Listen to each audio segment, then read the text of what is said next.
Is your Fortnite voice chat disabled because of parental controls? Don't worry, I've got you covered. Here's how to fix it in quick and easy steps. First, go to epicgames.com and go to your account settings. Next, you would want to head over to Parental Controls tab. If you don't know the PIN, you'll need to ask the account owner.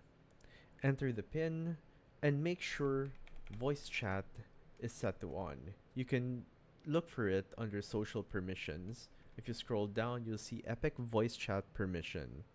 So you have to make sure that this is at least set to friends only, friends and teammates, or everybody, depending on who you want to chat with.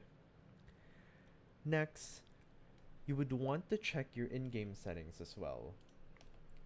You could go to the audio tab and see first thing if like your voice chat volume is turned all the way up, or maybe this is just turned down.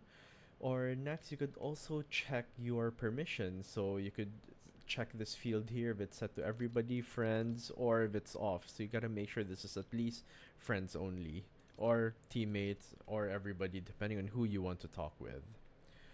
So once that's done, restart Fortnite and test voice chat in a party with friends. That's it, voice chat should be working now. If this helped, drop a like and subscribe for more Fortnite fixes.